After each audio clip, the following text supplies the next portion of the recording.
Um, Maybe start actually by just saying a little bit about myself. I first became involved in community energy in 2013 when I became involved in, Arthur mentioned Solwec, Spirit of Lanarkshire Wind Energy Cooperative.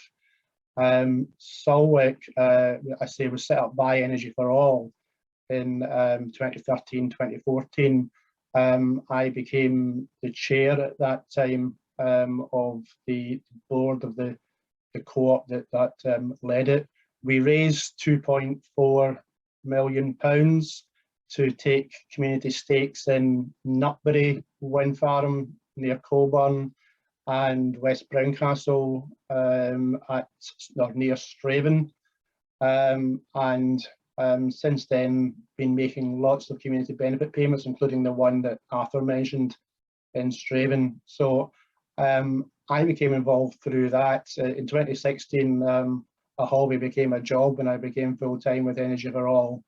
And I've been doing that ever since. I'm based in Hamilton, so I'm reasonably close to Biggar and indeed to Straven, so I know the areas we're talking about.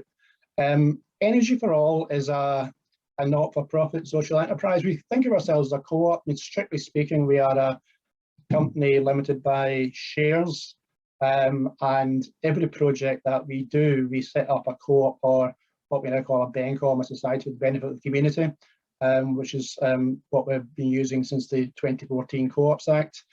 And we are owned by them. Each of them has a £1 share in Energy for All, and we are accountable to them. Solwec has 600 members, and across the 30 projects, we have about 15,000 members. We have to date raised £85 million through share offers, and that would be a total of about 45 megawatts, and that's just counting the community share in the wind farms. It's not counting the whole wind farms, if you see what I mean, although we do have a couple of wind farms that I'll mention in a moment. We then provide support for the co-ops over the lifetime of the co-op. So when we set up a co-op to run something like Spirit of Lanarkshire, we then provide the back office services, and then we use the fees from that to then come in and support other communities to do something similar. So we do that at risk, if you like, and that's how we can afford to do that, because the projects that we're set up are funding us to work with other communities that don't have the funding to pay us to do it. A little bit of background. It's probably best to do background through projects. The first project was the Baywind project in 1997. They decided in 2002 to set up Energy for All. They were one of the early wind co-ops. They were doing, there was in Cumbria, they were doing extremely well. The members could sometimes achieve dividends of nearly double figures in terms of percentage returns, and they were making massive investment in community projects. But they felt that the model they were using wasn't being used elsewhere, that an awful lot of wind farms, yes, it was community benefit, but it was coming from the developers, and it was a case of hand over to the community. The community didn't have any real say in the energy that's been generated, and they wanted to see more of that. So they set up Energy for All for the purpose of setting up more energy co-ops. It took them a while. It took them 3 years to establish one. The first one they established was Boyndy in Aberdeenshire, where they set up a co-op to take a revenue share in the wind farm there, working with Falck Renewables, who are an Italian company. They then became involved in Westmill Wind in 2008. Different from the Falck model, and on that occasion, the people locally raised the money to actually build the wind farm, and Energy for All helped with that. More recently, moved beyond wind, Edinburgh Solar Co-op, a £1.4 million share offer in 2016, and a more recent one last year as well, raising several £100,000. The first share offer allowed the Edinburgh Solar Co-op to put solar panels on the roofs of 24 Edinburgh Council buildings, most of them schools, most of them primary schools. The arrangement with the council was that the solar co-op would sell the electricity to the council at a price just under what the council would otherwise pay for it. If the council didn't want the electricity, in other words, if it was a weekend and they were generating, then that is sold to the grid. It's exported, much lower price than they would get from the council, but nonetheless, it's not going to waste. And also they get a feed-in tariff, something that's coming to an end, but they will get that right through for 20 years. And it produces community benefit, which they spend in communities around Edinburgh. Another project, the Mean Moor project. So Baywind it was eventually decommissioned in 2015, I think. And another co-op, Highwinds, took over the same hill, put 2 turbines on that hill. There was 3 put on a private site on the opposite hill, but they were made available to the community. So 3 co-ops working together, Baywind, which no longer had a wind farm, had plenty of money left over, Highwinds, and also Energy Prospects, which is a co-op that specialises in managing loan finance, managed to work together to raise nearly £6 million to own the largest completely community-owned wind farm in the country. More recently, again, Highland Community Energy Society, working in partnership with a private company, Highland Eco. Effectively, Highland Eco own 60% of 5 sites. The community, through Highland Community Energy, own 40%. And the surplus from that goes to community benefit. And the one that's not actually happened yet, but Dundee Renewable Energy Society about to do a deal with the James Hutt Institute in Dundee. They are going to build a solar park on a bit of land that the Institute owns. It will be wholly owned by the community, and they will sell the electricity to James Hutt. They're an agricultural college in effect, so they have massive demand for energy, and the surplus again will go to the community. So that's what we've been doing, but I mean things are changing, and we've had to adapt as we go along, and what we will do over the next 20 years won't be what we've done over the last 20 years. So maybe just worth saying the kind of future that we envisage. We would hope that government would take a whole system approach, that everything is up for grabs, that the public and private sectors would work together and work with community energy groups. We would want to see decarbonisation incentivised, and also we want to see lots of community involvement for the decentralisation and for the democratic control that it brings. We need to see smart grid development. It's very, very expensive to actually run private wires from a community project to the nearest user of that electricity. So we would want to see virtual networks developed. And also what we would like to see is actually a world in which there are no barriers to the community sector. One of the great barriers is, the community is so small in its entities, often with no experience. Someone comes along in the private sector, offers to do something quickly and perhaps better initially than the community could do, and the public sector goes for that option. So we would want to look at ways in which we can create a world in which that advantage was removed. Challenges, clearly we have a climate emergency. The approach to the likes of Edinburgh Solar was around economics essentially, although to be fair it was also about addressing climate issues. But what we are saying now is that all government, local and central, should be addressing the climate emergency and should be involving community in that. Communities are all involved in community planning, so energy and renewable energy should be very much part of that. We want to see partnerships that include public, private, community. Also looking at use of sustainable land. I mentioned the James Hutton Institute a moment ago. The reason why that land was available, because it had been used as a bit of a dumping ground for the building of a dual carriageway 20 years ago, and it's no longer suitable as agricultural land, but it's too far out of the city to actually use for housing or whatever. So it's literally sitting there doing nothing. So we would actually turn that to good use by putting solar panels on that, and I'm sure most communities could think of examples of where you might do that. The future perhaps isn't even so much electricity generation, in the sense that that has in Scotland been pretty much decarbonised. We are going to need more when it comes to electric cars and so on, but actually the big challenges are around heat and around transport.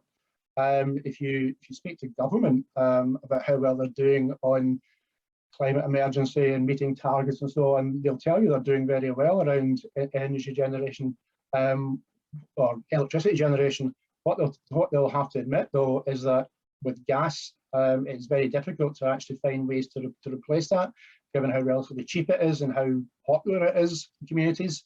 And also, well, we would all like to get out of our cars for reasons we discussed earlier. Very difficult to do, and if we could develop a network of support for electric vehicles, then that would be very good. Should also say that there's a kind of general feeling that onshore wind is coming to an end in terms of projects, and that probably is overall true in the long term. But I'm involved in 4 or 5 conversations at the moment with people who are thinking about still developing onshore wind. So communities maybe want to look at how they could become involved in that in some sort of shared ownership way. The difficulty always is just finding that starter project. You know, where do you start? Janet said earlier, do you go for something that sometimes things look too big, but then if you do something that's too small, it can slow you down for something that perhaps you feel, oh, is that all we did? So we have to try and get that right starter project. The Dundee project, actually, the James Hutton project came from a group of people 3 years ago sitting in Dundee, not unlike this meeting, slightly more, maybe about 20 people, just saying we want to do something in Dundee. And there was one person at the meeting, she was a postgraduate student, she mentioned GHI. She said she thought there might be something there. I went and asked, and it took a while, took a lot of discussion, but it now looks like we're going to do a £2 million, 2 megawatt project. The end of the subsidy, the end of feed-in tariff, means that it's much, much more difficult to do community projects. Projects like hydro projects or something like Arica, I mean, they simply sell the electricity they generate to the grid. And the only way that's made to work is through the feed-in tariff. So ideas like that no longer work. So we have to look to end users, to anchor sites. We have to look at the schools. We have to look at private and public buildings and their energy needs, and how the community might help to meet their energy needs. Talk earlier of funding. One that I would always recommend is CARES funding, Community and Renewable Energy scheme run by Local Energy Scotland. If you have a good idea, they will provide up to £25,000 through enablement grant to actually help you develop that idea. Spend funding as well, I've often found is very, very helpful. I just done a project in Glasgow where they provided 2/3 of the cost. And without it, it wouldn't have happened. And now the Glasgow project hopes to go on and do more. Great emphasis always has to be in community benefit. Yes, if people invest in projects, and our model is that they invest, that's fine, but the return is small. It's still attractive because there's almost no return at all in banks at the moment, but the focus has to always be on community benefit. And maybe also just a word about the energy co-ops. As I said earlier, since 2014, we haven't used a bona fide co-op mechanism. We have actually used something called a BENCOM, a Society for the Benefit of the Community. Those are the vehicles we have used to raise money through share offers. The advantage of them is that they have an asset lock. So whatever they take ownership of, they either have to hold on to or hand over to some other charitable or community body. They can't simply sell it on to the private sector. And they are obliged, once they have paid people a reasonable return for their money, to put all money to community benefit. So that is something that you are guaranteed. So I'll take questions as well. I'll also just give you some contacts there if you want them. Very, very happy to have a little discussion now if you want. I'll maybe just try and stop sharing. You can see me. Right.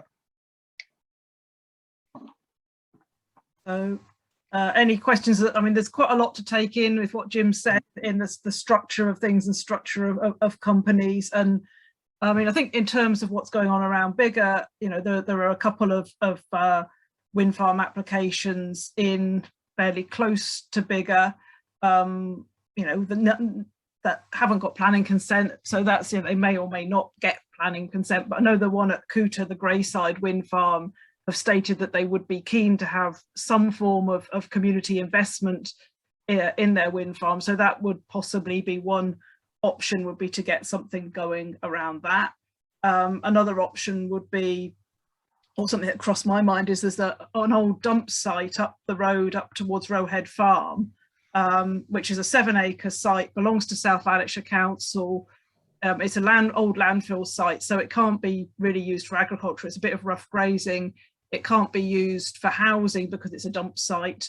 So, you know, potentially it could put some solar panels on there and use it to supply community buildings in Biggar. I mean, as Jim has said, it, you know, putting in a private wire to connect it to the municipal hall or Biggar Kirk St Mary's Hall would be fairly expensive. But, you know, I mean, this is the sort of thing you'd have to do feasibility work to work out if you're running whatever half a mile of cable and it had to go across Carwood Road, would that be feasible or not? But it might be. It might be something that we could think about looking at. And you know, it's a big site. I mean, if you actually put panels on that site, you could, you know, supply a lot of energy. It would be whether the cabling would be, I think, would be feasible. But there's, you know, there's things we could do, or on putting panels on other municipal buildings in Biggar. I know there's issues with the conservation area, so, you know, slapping panels on the south side of the municipal hall, although it would be attractive from an energy point of view, might not. But, you know, there's things we could look at and maybe that we need to think about. So anyway, questions for Jim, if anyone's got any.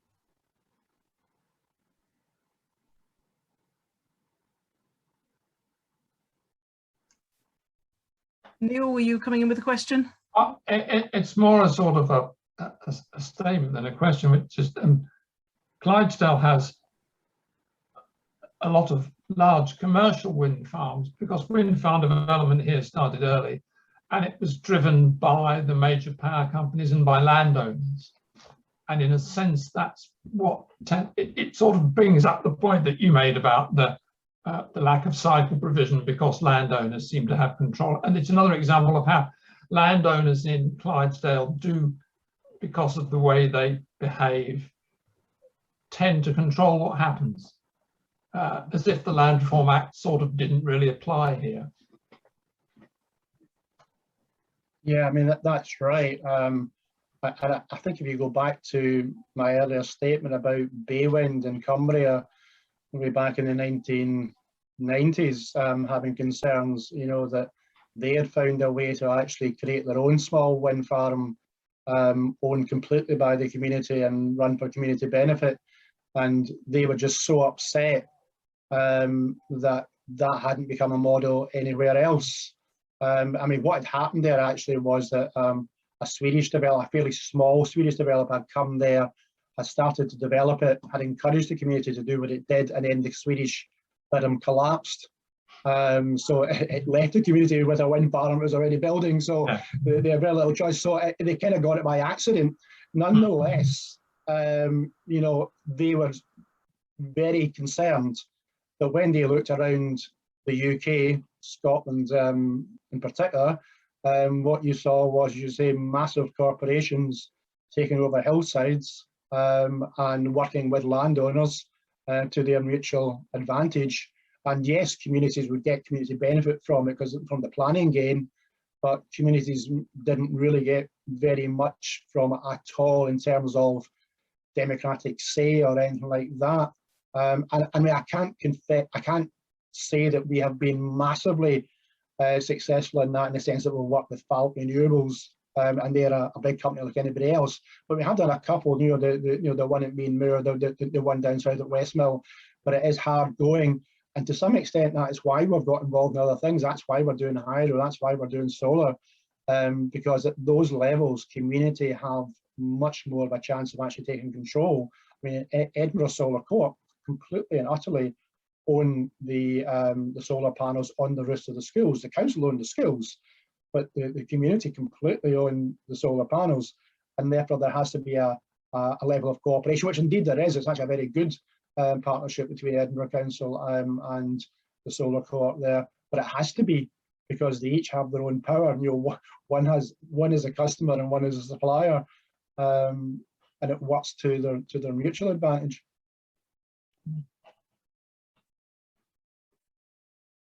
Can I just come back with a sort of follow-up question to that, which is that I was aware quite a while ago that the beginnings of community wind projects, the one that was the Isle of Gigha, who of course set up 15 odd years ago, and with the idea and putting up far more capacity than they needed for the island, because they could essentially sell power to the grid. And the net result, sort of, I don't know what the current figures are, it's making about £80,000 a year for the community of about 200 something people. So in that particular circumstance, it was very attractive. But the end of feed-in tariffs presumably means that communities are much more restricted in what they can do. That's very true. But at the same time, it perhaps provides an opportunity for communities, because if wind farms aren't as lucrative as they used to be, then the private sector will not be so interested. And it could be that the community could look at a wind project and say, actually, okay, it might not attract massive private investment, but actually we as a community could make use of £80,000 a year, whereas the private sector just might not think it's worth its while doing that. So that's always worth looking at. I mean, the biggest problem with wind is just the amount of initial investment involved. I mean, even when we're doing our solar, our hydro projects, the biggest difficulty is spending the early money. If you like, we can always actually bring financial close through our share offers. We've raised millions of pounds to do that, but to find the £50,000, £100,000 at the beginning is a tough bit. And wind farms, require more than that. Your average wind farm is £1 or £2 million, even just to kind of have a good look at it. So for communities, it's a massive barrier.